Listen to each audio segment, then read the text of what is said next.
për kontratën e re sociale, shoqërore, demokratizimin e partisë? Ju unë e pash, e lexova dhe komentova ke shkrimi i saj, edhe kërkova falje që kam dorëse në fundit ajo i drejtohet partisë vet, por i thash që je i vonuar, se të paktën këtë reflektim duhet ta kishit pasur që në 2008 kur centralizuat pushteti në duart e kryetarëve dhe na e morët neve të drejtat tona. Qysh atëherë duhet të kishit reaguar. Do të ka qenë deputete më duket atëherë, apo ka qenë? Po unë nuk e di, tash nuk maj shënime për këto, po si përfaqësues unë e them, nuk e kisha, nuk e atakova atë personalisht, e takova si figurë deputeti, me fjalë, ato deputet që e pranuan dhe ngritën kartonin kundra interesave tona kombëtare, për mua janë në shkeljet ashtu, sepse është mirë, prandaj unë dua që grupi i juristëve të punojë, sepse këto kanë shkelur demokratizimin e normave të demokratike brenda partisë që e kërkon ndeni 9 i kushtetutës. Pra partitë që përfaqësojnë popullin dhe nxjerrin përfaqësues duhet të zbatojnë brenda tyre normat demokratike. Gjë që neve kemi gjithë ato evidenca se kanë dalë vetë, kanë folë. Shkrimi i Elisës ishte një nga ata. Që partia saj ka shkel nenin 9 të kushtetutës. Po kjo Vokshi pati dalë, Albana Vokshi e PD-s, ai tjetri dolën dhe thanë që atëherë kishin manipulu votat për Lulzim Bashën. Po kjo është direkt shkelje e nenit 9 të kushtetutës. Pra, këto i thojnë veresie, po nuk e mbajnë emrat, po kishte nga atyre që e pohuan, po kishte që e pohuan këtë që për Lulin i manipuluan votat brenda partisë. Po jo vetëm ato, po kishte dalë kjo Iliriana Kërçana dje që prap thonte mulizimi i PD-s.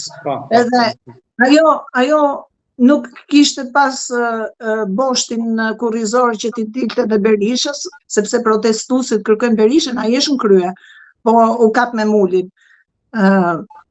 Duke i quajtur mulizimin atë, po gjitha këto tregojnë për shkeljen e nenit 9 të kushtetutës. Pastaj ti ke shkelje të nenit 1, 2 dhe 3 që flasin për sovranitetin dhe për gjithë përfshirjen në zgjedhje, që është e shkelur, ke nenin 41, 42, 181, që këto e kanë shkelur, që është e drejta e pronës, se si fitohet prona, se dhe si trashëgohet prona, etj. Dhe me nenin 181 si do ta rregullonin këtë mbi pronën.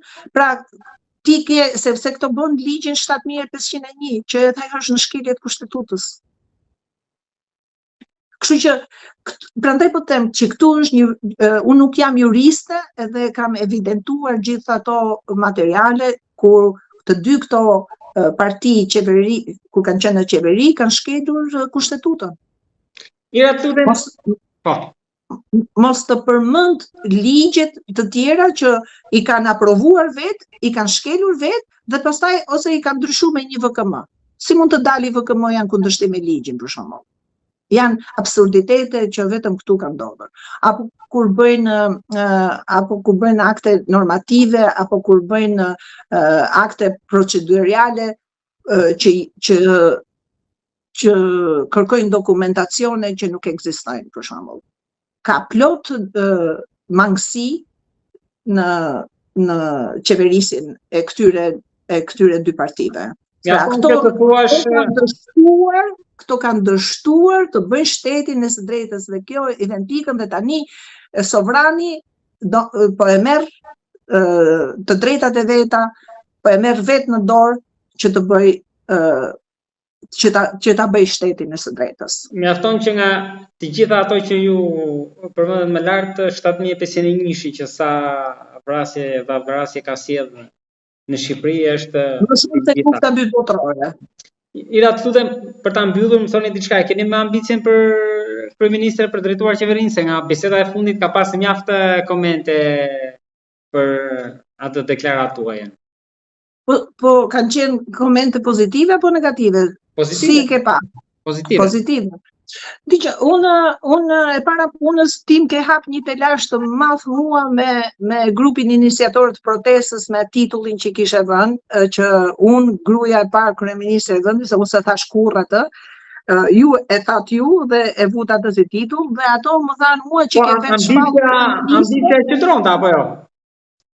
Jo, ta korrigjojmë pak. Sepse ka ndryshim të madh kur dikush vetë shpallet kryeministre e vendit, edhe ato nuk kanë pas kohë ta ndigjonin intervistën time, janë mjaftuar me titrat dhe më kishin paragjykuar në bazë të titrave. Ndërsa kur ja shpjegova se çka kam thënë unë dhe ndigjonin intervistën, atëherë ndryshuan mendje, por nëse shokët e mi e vun dyshim me fjalë atë, unë kam thënë kështu, që unë po kandidoj se e ndjej që e bëj këtë detyrë. Dhe si unë të dalin 10, 100, 1000 dhe t'i zgjedhë populli. Kush tjetë më jaftë, se në di që ka më të aftë se unë, por unë duhet të thyej këtë kultin e individit që këto pra që nga është i pazëvendësueshëm, ai tjetri që ka i pazëvendësueshëm në këtë prizëm e them. Se shumica mendojnë që okay, po ikën këta kush do vi. Po, pikërisht për këtë gjë. Pikërisht për këtë gjë e thash atë gjë. Dhe jo se shoh në një gjë që unë do doja që një kryeministre e ardhshme të ishte femër. Jo vetë unë, po dikush që të kishte atributet e mia, që të kishte forcën time, guximin tim, dijet, të kishte shpirtin shqiptar, të kishte ndjenjen e nënës për bashkimin. Sepse unë kam unë i dua të gjithë këto rryma dhe grupime i dua të shoh bashkë edhe në harmoni, sepse fjalën di pse e kanë ndryshu gadishullit ton fjalën nga gadishulli lirik në Ballkan. Balkanizing është akoma në anglisht përdoret dhe kur ka në një sherr për shembull në një ndërmarrje në Amerikë apo në North America, në Amerikën e Veriut, thonë don't balkanize us. Mos na përçaje sundot, do të thotë. Përçaje sundot. Pra këtu gadishulli jonë është përdorur shumë kjo përçaje sundot, duke shpifur, duke bërë thashë theme, duke ashtu, kështu që edhe që ti sundonin. Se kështu e kanë qa, se kemi qenë shumë të fuqishëm në një herë një kohë. Edhe unë tashi si nën, si grua shqiptare, si nën shqiptare, dua që mos të bim viktim e thashë themeve, të shikojmë qimen ke tjetri, mos shikojmë traun ke vetja, por të kemi dashamirësinë, të shohim talentin ke tjetri, të bashkojmë këto talente dhe këto zëra dhe të bëjmë më të mirën për Shqipërinë. Gjermania mas luftës së dytë botërore ishte shkatruar komplet. Dhe ç'a bën gjermanët? U bashkuan me një frym edhe e bën atë Gjermani që është më e fuqishmja, shteti më i fuqishëm i Evropës sot. Pra, këtë gjë kërkoj edhe unë, që Shqipërinë ta bëjë shqiptarët me zemër, me dije dhe me transparencë. Ira, faleminderit shumë për bisedën, shpresoj të do ndjojmë sërish në ditën vazhdim për të parë dhe ecurinë e kuvendit, sigurisht të protestës, zhvillime që do vinë, ju jeni një zë mjaft aktiv, edhe besoj që në bisedat e ardhshme do të diskutojmë dhe ato që sot mund kemi lënë. Jam mirënjohës shumë. Faleminderit tani dhe unë me dëshirë dhe me shumë entuziazëm do vija të tregoja për qa po ndodh me kuvendin, edhe a do doj populli që unë t'ju dal në ball apo jo. Se shumë, shqipe qa më kanë varë për mua. Më vjen një poet i frymzuar nga protesta dhe më dhuron këtë, më dedikon. Ishte deputeti duhet t'i përshëndes, ka ardhur tjetri që është frymzuar nga fjala ime ke protesta për sistemin e ri, për Shqipërinë e re, me mentalitetin e ri, edhe ka bërë një volum me poema, edhe që kërkon pa luftë, pa urrëtie, pa viruse, pa armë, sistemi i ri, nga Rauf Mukaj.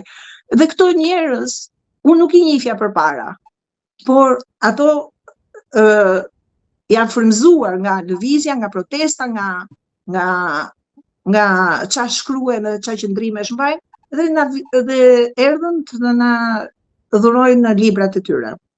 Ira, faleminderit. Kështu që secili kontribon ku ka talentin e vet. Unë jam, talenti im është ke përbashkimi, ti shoh njerëzit bashkë. Jeni kthyer sikur e thatë edhe në një frymëzim. Falenderoj shumë. Faleminderit shumë.